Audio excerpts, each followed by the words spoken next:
जय माता दी मित्रों माँ काल का एस्ट्रोलॉजी चैनल में आप सभी का हार्दिक स्वागत है।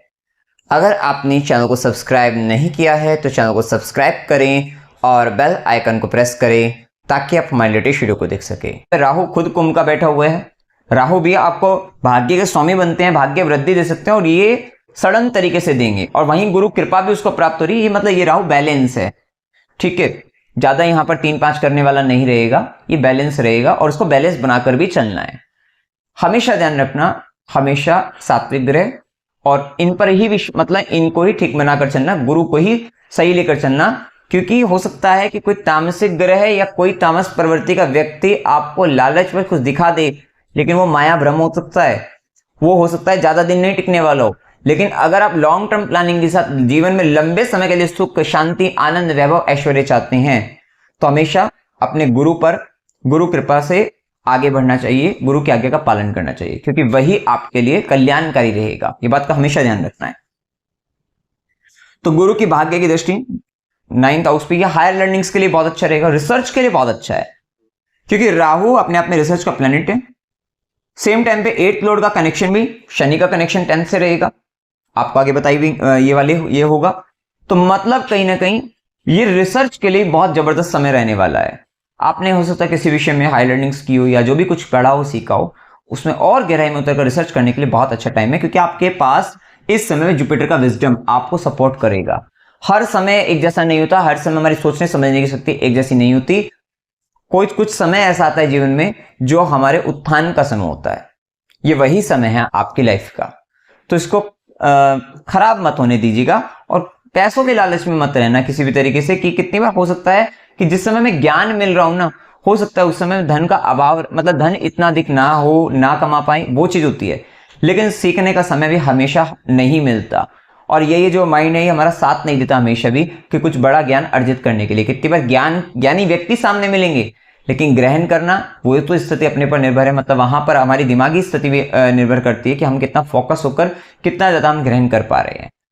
तो इन सारी बातों पर भी ध्यान आपको रखना चाहिए। लेकिन इस समय में एक बात का और ध्यान रखना कि जैसे ही 18 अक्टूबर से 5 दिसंबर गुरु कर्क में पहुंचे, ये लगन खाली हो गया। यहाँ पे गुरु नहीं है अब यहाँ मायावी राहु की दृष्टि आएंगी। और आप जानते हैं आप बुध वाले व्यक्ति हैं, बुध बालक है और उसको कहीं ना कहीं दृष्टि से जो डिजायर दे रहा है वो राहु दे देगा। तो कहीं ना कहीं आपको अपने आप को बैलेंस बनाए रखना है। पता लग रहा है आप हवा में उड़ गए, क्यों? क्योंकि वायु तत्व की राशि पर तूफानी, मतलब वायु तत्व के ग्रह राहु जो कि तूफानी हवा है और उसकी दृष्टि जैसे पड़ेगी, कहीं ना कहीं दिमाग का आप बहुत हाई लेवल पर जा रहे हैं, ज्यादा ही हाई हो रहे हैं, क्योंकि कहीं ना कहीं बैलेंस आपको अपने आप बनाए रखना है। क्योंकि तुला राशि आपके 5th हाउस में आते हैं ना, आपको हमेशा जीवन में सीखना क्या है, सीखने का भाव है, सीखना है हमेशा बैलेंस बनाकर चलना चीजों को। क्योंकि आपका जैसे ही बैलेंस बिगड़ेगा आपके जीवन में बहुत कुछ खराब होगा, जिसमें खासकर पोजीशन या नेम फेम बेसिकली वो प्रभावित होते हैं। ठीक है, इस चीज का ध्यान रखना है। राहु केतु का प्रभाव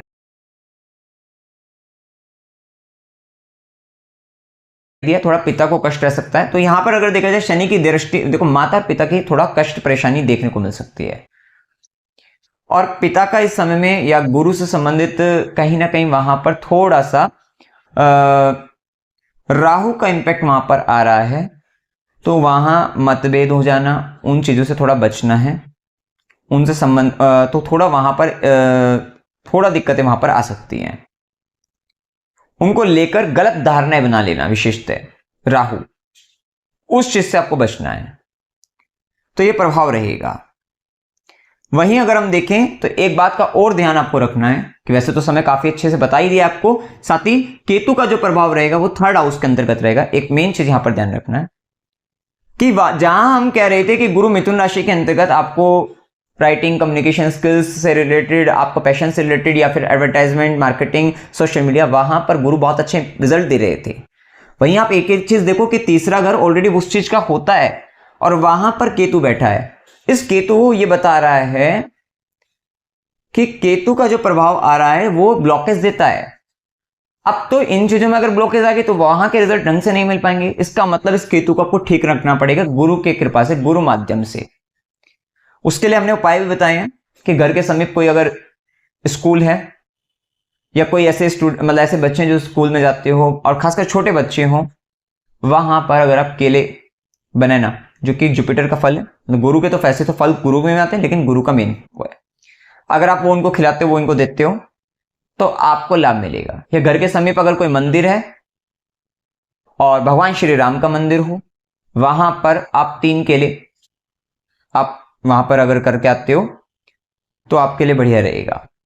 आप उसको मंगलवार के दिन या मंगलवार के दिन या रविवार के दिन आप कर सकते हैं उस उपाय को, तो वहां आपको लाभ मिलेगा।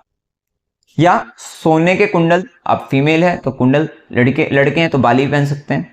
और खासकर अगर वो वैसे मेनली 1.5 साल का टाइम पीरियड है, अगर बर्थ चार्ट में होता है तब ज्यादा सही रहता है। केतु अगर खराब चल रहा है तो वहां पर कर सकते हैं, नहीं कर सकते हैं तो घर के बाहर स्ट्रीट डॉग हैं उनको आप फूड खिलाइए, मतलब स्ट्रीट डॉग की सेवा करिए तो आपको लाभ मिलेगा। या फिर कनिष्ठा उंगली, क्योंकि बुध का घर है, वहां पर अगर आप गोल्ड का छल्ला पहन लेते हैं तो गोल्ड की रिंग पहन लेते हैं तो आपको लाभ मिलेगा। या हाथ में कड़ा सोने का या पीतल का ये भी पहन लोगे तो भी लाभ मिलेगा। वहां से क्या है, ये केतु आपका बैलेंस रहेगा। ठीक है, तो इसको केतु को संभाल कर रखना, नहीं तो ये केतु क्या करेगा, ये अगर दशा केतु से संबंधित प्लेनेट की होगी तो वो ब्लॉक है, आपको लगेगा कि मेरी मतलब आपकी दशा आपको खराब कर देगी। वहां पे केतु के रिजल्ट देकर आपको सबसे ना अलग थलग कर देगी। जहां आपको सोशल मीडिया से जुड़ना चाहिए था, लाभ मिलना चाहिए था, वहीं पर आप देखते तो रह जाओगे उस सोशल मीडिया को, लेकिन आप वहां से हट जाओगे, तो वो एक दिक्कत वहां पर आ सकती है। तो इसलिए केतु को संभाल कर रखना, केतु ठीक कर दोगे तो ठीक रहेगा। वहां पे केतु है तो लोगों को गलत चीजों से मुक्त होने के लिए आप रास्ता दिखा सकते हो। स्पिरिचुअल कुछ कंटेंट अगर आपका है या कुछ ऐसी ज्ञान की बातें, समझदारी की बातें, इस तरीके की चीजें हैं, तो केतु के केस में ये भी आपके लिए अच्छी रहेगी। आप लोगों को गलत चीजों से हटाने के काम में वहां पर भी आपके लिए ये केतु बहुत अच्छा काम करेगा। ठीक है, क्योंकि केतु ज्ञान की राशि के अंतर्गत ही है, 5th साइन में है, सिंह राशि के अंतर्गत, तो वहां अच्छा काम करेगा इसमें भी। कब? जब आप उसको एक सही मार्गदर्शन कर रहे हैं लोगों के लिए, तो वहां आपके लिए फायदेमंद रहेगा। उपाय क्या करने चाहिए? ओम नमः शिवाय मंत्र का जाप करो, विष्णु सहस्त्रनाम स्तोत्र, खासकर जिस समय शनि राहु की युति रहेगी विष्णु सहस्त्रनाम स्तोत्र चलते रहना चाहिए। नवारण मंत्र का जाप 9th हाउस राहु के लिए ये आप करते रहना चाहिए, और साथ साथ गरीबों की सेवा वगैरह ये चीजें करना है आप। ठीक है, या मंदिर के बाहर जो कोई अगर कुछ भिक्षुक हैं उनको दान देते रहना, तो इससे आपका ये रेमेडी हो जाएगा, उपाय हो जाएगा। साथ ही ध्यान रखना, अगर जिनकी दशा शनि की है और या जिनको काम के अंदर अगर इशू आए, तो काम में ना शनि जैसे देने का काम आएगा, तो वहां पे ना मीन राशि के अंदर कुछ बेडशीट, शूज, स्लीपर, कुछ इस तरीके का, या बेड कुछ, ये आपको आपके वर्कर से रिलेटेड या वर्क प्लेस पर कुछ इस तरीके का संबंध बनेगा जहां पर कुछ ऐसा देने का संबंध भी आ सकता है। साथ ही स्त्रीडों की सेवा करनी है, पंचामृत से शिवलिंग पर अभिषेक करते रहना है, जिससे इमोशनल टर्बुलेंस नहीं बनेगा, आप इमोशनली फिट रहेंगे। साथ ही आदित्य हृदय स्तोत्र का पाठ करना है। यही आदित्य हृदय स्तोत्र स्त्रीडों की सेवा, और जो हमने कुंडल वगैरह या जो गोल्ड से रिलेटेड या पीतल से संबंधित आपको रेमेडी बताई थी, या घर के समीप जो विद्यालय में बच्चों को केले देने की रेमेडी बताई थी, वो सारा मिलकर क्या करेगा, जो 5th Ketu 3rd house Ketu जो रहेगा सिंह राशि के अंतर्गत, इसका उपाय रहेगा। क्योंकि ये केतु, ये पराक्रम के स्थान में, जब पराक्रम के स्थान में केतु हेडलेस प्लेनेट आ गया, और वो भी सिंह राशि में, जो सिंह राशि हमारे इंटेलिजेंस की राशि है, वहां बिना सोचे समझे हम ऐसा कुछ पराक्रम करके दिखा दें, तो कहीं ना कहीं ये थोड़ा हानिकारक, अगर इसको बैलेंस नहीं रखा तो वो हानिकारक। कि आपको ऊपर से कूदने को कहा, आप ऊपर से कूद गए, तो कुछ ऐसा पराक्रम दिखाने के चक्कर में, मतलब एक एग्जाम्पल है, तो इस चीज का ध्यान रखना है। इसलिए इस केतु को बहुत बैलेंस करना है। साथ ही आपका जो कर्म है वो मीन राशि का कर्म है, 10वें घर के अंतर्गत मीन राशि का कर्म है, जल तत्व की राशि है। ठीक है, मछलियों की सेवा करना भी यहां पर एक बहुत अच्छा कर्म, ये जलीय जीवों की सेवा करना बहुत बढ़िया कर्म रहेगा। क्योंकि आप कुछ ऐसा कर्म पकड़ लोगे, क्योंकि आपने क्या किया, यहां पर अष्टमेश भी, शनि अष्टम भाव का स्वामी भी 10वें घर में है, और 8वें घर की ऊर्जा के अंतर्गत भी छोटे छोटे जीवों का संबंध आ जाता है। और अगर आप ऐसा भी कुछ करते हैं, जलीय जीवों की सेवा करते हैं, तो भी आपको फायदा मिलेगा, तो भी आपको काम में, मतलब काम के लिए अच्छा रहेगा आपके लिए। तो जलीय जीवों की सेवा, या आपको वर्क प्लेस पर अगर कोई व्यक्ति जो लेबर क्लास को इस तरीके का दिखते हैं, वहां पर उनके लिए पानी की व्यवस्था करना, या अपने वर्क प्लेस के पास के कुछ क्षेत्र ऐसे हैं जहां पर कोई लेबर क्लास लोग काम करते हैं, उनके लिए जल की व्यवस्था करना, पानी के से संबंधित प्याऊ लगवा देना, तो वो कर देना, तो वो आपके लिए अच्छा रहेगा।